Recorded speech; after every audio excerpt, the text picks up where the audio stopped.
YouTubers. So it's been a little bit, life happens. What can you say? So I'm back out here again. We're finishing up my last major clearancing on the rods here. We got these other cylinders all done, and this is number 4, which is my last one to do. And I got to do that on the passenger side of the case, the generator tower, breather tower side.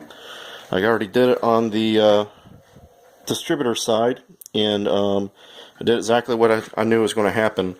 And I didn't do it the way it didn't happen the way I thought, but I did make a small little window there. And what happened was I was trying to get an area a little lower blended in.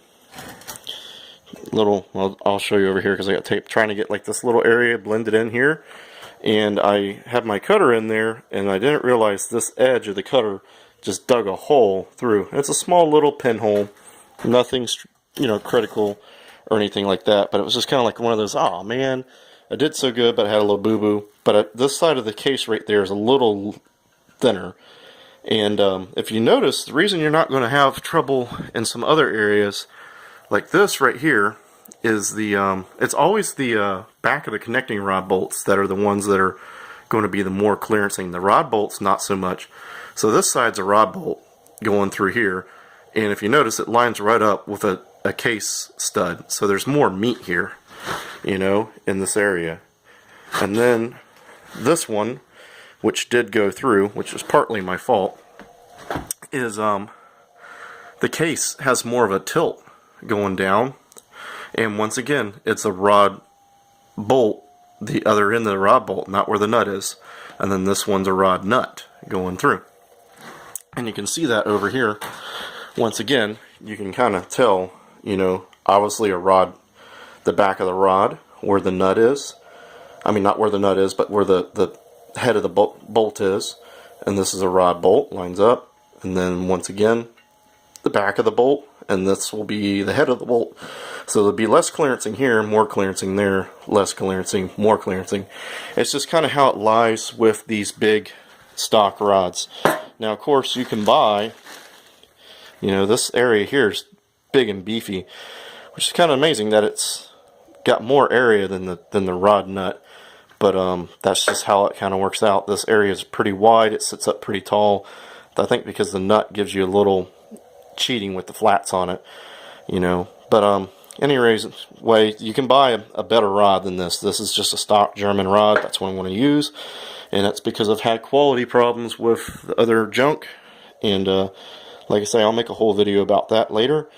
But you can buy like a Remco Super Rod where they machine basically half that bolt head off.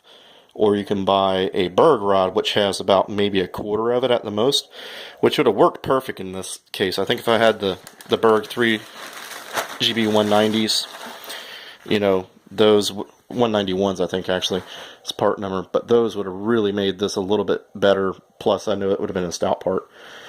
But anyways, we're out here making some grinding in the middle of the night. It's crazy hot here in Florida, I don't like that, but, it's going to be a hot summer, I guess. And just want to give a shout out to you guys out there. There's a subscriber of mine. He's going to step into the world of turbos. So I'd like you guys to go check that out. His name is Oldspeed SI. And he's a subscriber of mine. I'm subscribed to him. So you guys can go and look on my subscriber list and find him, people that I've subscribed to.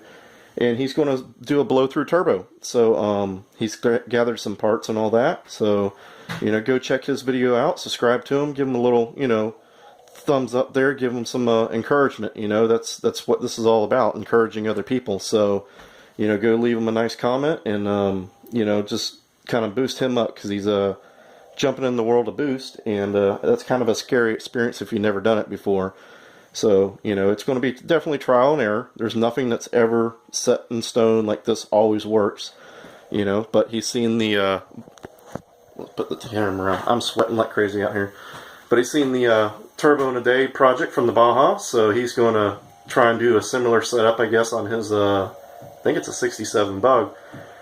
So I figure that's pretty cool, you know. Like I say, go check his video out. He's got like a video of his parts. He'll probably try and make more to show the install and all that, and how he's going to fab stuff up, you know. So go out there and give him a little support, man. You know, just give him a thumbs up. It's always kind of nice to see like somebody's actually watching your stuff, and give him comments if you see something he's, you know, that needs to be done better or whatever, you know.